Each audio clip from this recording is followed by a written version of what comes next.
Salut à tous et bienvenue sur Netageo, enfin à l'extérieur, enfin dehors, enfin du paysage. Et en plus, pour marquer le coup, on est au Tokyo Game Show 2022. Ça faisait 3 ans que j'étais pas venu au Tokyo Game Show, tout simplement à cause des problèmes qu'on a eu sur les événements et les maladies, tout ça. Donc aujourd'hui, on va faire le tour du Tokyo Game Show, on va se balader rapidement. Je pense que ça sera un contenu un peu différent d'habitude. Ça va surtout une petite promenade dans le Tokyo Game Show et on va pas attarder et on y va tout de suite. Allez, c'est parti.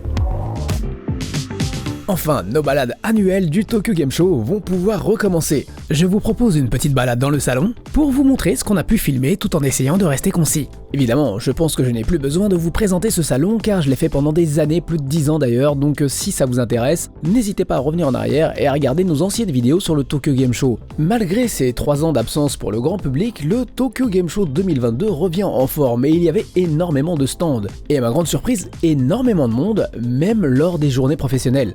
De plus, la presse n'était pas en reste, je m'attendais à bien moins de monde, car il est difficile, par exemple pour la presse étrangère, de venir au Japon encore actuellement. Enfin, c'est ce qu'il me semblait jusqu'à que je vois les chiffres officiels. En 2019, il y a eu 2 fois plus de monde que cette année en 2022. Les chiffres indiquent qu'en 2019, on avait plus de 262 000 visiteurs, contre un peu plus de 138 000 pour le Tokyo Game Show 2022. Et puis on remarquera l'absence de Sony PlayStation. Et avec l'absence depuis une bonne vingtaine d'années de Nintendo et plus récemment de Microsoft, cela signifie qu'il n'y a plus de grands constructeurs de consoles dans ce salon. Mis à part un nouveau, Steam avec son Steam Deck. Et il y a bien d'autres choses à voir et on commence tout de suite par le stand de Sega. Sur le stand de Sega, incluant les partenaires, bon nombre de titres étaient présentés, mais principalement 3 étaient mis en avant. Sonic Frontiers, Like a Dragon Ishin et Persona 5 The Royal. On commence par la partie Sonic Frontiers avec cet énorme Sonic que tu ne peux pas louper. Un jeu qui fait fortement parler de lui, pas forcément en bien chez les fans de l'Hérisson Bleu. C'est un Sonic en mode open world action-aventure. Un concept qui me laissait un peu perplexe avec Sonic, et ce jeu n'attirait pas plus mon intérêt, ayant peur de se retrouver avec des grandes zones assez vides, avec pas grand chose à faire avec ce Sonic. Mais après avoir vu la démo disponible sur le stand de Sega, j'ai commencé à changer d'avis car il semble que ce jeu ne soit pas simplement de grandes zones à explorer, mais en fonction des zones, on a plus ou moins de dynamisme d'action, ce qui tout d'un coup relève mon intérêt pour ce titre. Et bien entendu, c'est pas le genre de jeu sur lequel on peut se faire une idée concrète avec une simple démo. Il faut voir sur la longueur, effectivement, si la partie action et exploration est bien balancée, mais il n'empêche que cette démo a relevé mon intérêt pour ce jeu. Et je vais peut-être commencer à m'y intéresser un peu plus sérieusement, même si je reste malgré tout sceptique sur le caractère design des monstres et l'ambiance en règle générale. À la première vue, je trouve que ça manque un peu de pop et de kawaii comme on avait sur les premières versions sur Mega Drive.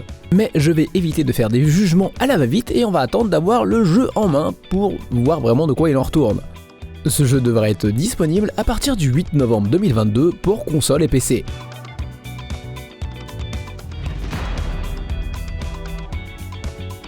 On passe maintenant au coin de Like a Dragon Ishin Kiwami. Je pense que maintenant vous êtes habitué à ce terme Kiwami qui veut dire perfection. Et ce Ishin Kiwami est donc une version remaster du jeu sorti en 2014 sur PlayStation 4 et PlayStation 3. Cela me rappelle que lorsque j'avais présenté ce jeu durant le Tokyo Game Show 2013, j'étais tombé par hasard sur Monsieur Toshihiro Nagoshi, ancien producteur de la série des Yakuza, qui a quitté Sega il y a quelques temps. Like a Dragon Ishin Kiwami fait partie de la série des Ryuga Gotoku, connue jusqu'à présent hors du Japon sous le nom de Yakuza. Mais dorénavant, cette série s'appellera Like a Dragon. J'ai cru comprendre que certains se posaient des questions sur ce changement de nom. Personnellement, quand j'ai vu que le premier Ryuga Gotoku sorti sur PlayStation 2 était sorti sous le nom de Yakuza hors du Japon, j'étais un peu resté perplexe. Car les mots japonais Ryuga Gotoku signifient comme un dragon. Donc le titre Like a Dragon est plus proche du titre original. Et de plus dans cette série, il n'est pas tout le temps question de Yakuza, et c'est un peu le cas pour ce Like a Dragon Ishin Kiwami. Ici, il n'est pas question de Yakuza, mais de Shinsengumi. Shinsengumi étant une brigade de forces spéciales créée en 1863 pour faire respecter la loi du gouvernement de l'époque, le Bakufu à Kyoto. Un gouvernement qui prendra fin quelques années plus tard, suite à un renouvellement qui marquera le début de l'époque de Meiji, ce qu'on appelle le Meiji Ishin, ou la réforme de Meiji. Et on va s'arrêter là pour le cadre historique de ce jeu et les explications du titre. Ce jeu a pour personnage principal Saito Hajime, récemment nommé capitaine de la 3ème division de ce fameux Shinsengumi, dont on peut voir la statue ici. Alors je sais pas pour vous, mais à chaque fois que j'entends le terme Shinsengumi, je ne peux pas m'empêcher de penser au manga Gintama. En plus de faire partie des titres de lancement de la PS4, ce jeu avait aussi fait parler de lui au Japon à cause de son casting, avec la participation de célèbres acteurs japonais, mais aussi d'idoles et même de joueurs professionnels de football. On remarquera pour cette version Kiwami quelques changements dans le casting, dont ces 3 personnages que l'on peut voir ici. Non, c'est pas les filles, c'est les personnages derrière. Sur le stand, on pouvait tester une démo du jeu pour PS5, alors c'est clairement plus joli que la première version sortie sur PS4, je le reconnais, sans être super impressionnant, surtout pour un jeu PS5. Alors bien sûr, plein d'autres éléments ont été ajoutés à cette version Kiwami, même dans le système de gameplay, mais ça sert pas à grand chose de faire une comparaison avec la version qui est sortie en 2014, car cette version n'est sortie qu'au Japon. Et après 9 ans, la sortie originale de ce jeu, il va enfin débarquer en Europe et aux États-Unis, pratiquement au même moment qu'au Japon, le 21 février 2023. Au moins, on aura une version plus aboutie. Pour finir avec Like a Dragon, le 8 est en cours de développement. Il semble que, comme le 7, ce sera un RPG, avec dans les personnages principaux Ichiban Kasuga et un Kiryu Amesh. On a le temps de voir venir car Sega vise une sortie pour 2024.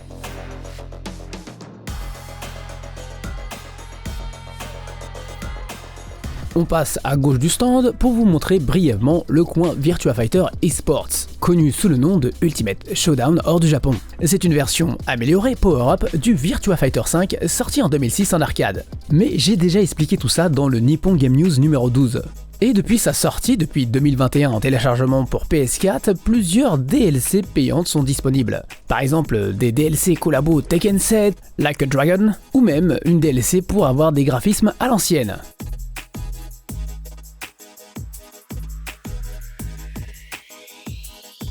Allez, on passe à l'opposé du stand, complètement à droite, pour continuer dans le recyclage avec le joli coin Persona. De la musique, des effets de lumière, c'est plutôt agréable à regarder pour les fans de la série. Et en plus, cette année encore, on a eu la chance de tomber sur Morgana, la mascotte de Persona 5. Et en parlant de Persona 5, on pouvait justement tester une version Switch de Persona 5 Royal. Et comme on peut le voir sur ces images, cela semble tourner sans trop de problèmes sur Switch. Je tiens à rappeler tout de même que Persona 5 était sorti en 2016 sur PS3 et PS4, et je ne pense pas qu'il soit nécessaire de présenter ce RPG qui a quand même cartonné. Cela me rappelle que j'avais acheté cette première version pour PS4 de Persona 5, que je n'ai toujours pas fini, et qu'entre-temps, en 2019 est sortie une version avec plus de contenu, toujours pour PS4, Persona The Royal, et à partir du 21 octobre 2022, cette version Persona Royal contenant l'ensemble des DLC qui sont sortis jusqu'à présent sera aussi disponible pour PC, Xbox One, Xbox Series, PS5 et Switch. De plus, cette nouvelle version contiendra bien des textes en français. Mais Atlus ne s'arrêtera pas là pour le réemballage de Persona, car il nous prépare un remaster de Persona 3 portable, un jeu sorti en 2009. D'ailleurs, je me souviens que juste avant, ils avaient aussi sorti une version PSP du premier sorti sur PlayStation. J'avais profité de l'occasion pour présenter ce jeu sur France 3 habillé d'un uniforme d'un étudiant issu de l'univers de Persona 4. Et Persona 3 Portable est un remake du Persona 3 sorti en 2006 sur PS2. Ah oui, ce système de recyclage ne date pas d'aujourd'hui. Et ce n'est pas tout car Persona 4 The Golden, sorti sur PS Vita en 2012, aura lui aussi le droit à une version remaster. Ce qui est déjà plus ou moins le cas pour la version sortie en 2020 sur Steam, Persona 4 étant sorti à l'origine sur PS2 en 2008. Que ce soit Persona 3 Portable ou Persona 4 The Golden, pour l'instant il n'y a pas de date de sortie pour ces deux jeux.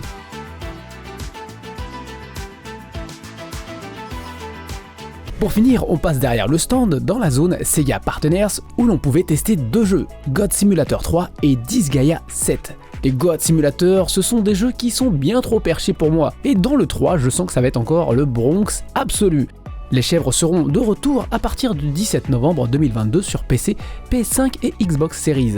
Allez, on poursuit avec Disgaea 7, qui est donc le nouveau tactique RPG barré de Nippon Ichi Software, avec son chouette caractère design, qui devrait sortir au Japon pour le 26 janvier 2023 pour Switch, PS4 et PS5. À droite de ce coin Sega Partners, il y avait un grand écran où l'on pouvait voir tourner des images de Hogwarts Legacy, qui devrait débarquer pour le 10 février 2023. Ainsi que des images de Gotham Knights prévues pour le 21 octobre 2022. Et au centre, plusieurs écrans faisant tourner les jeux des partenaires de Sega. Et on va pas tous les citer. Ce sera tout pour le tour du stand de Sega. Merci d'avoir regardé l'émission jusqu'au bout, et je vous dis à très bientôt pour d'autres émissions, d'autres vidéos sur le Tokyo Game Show 2022. それでは、さよなら!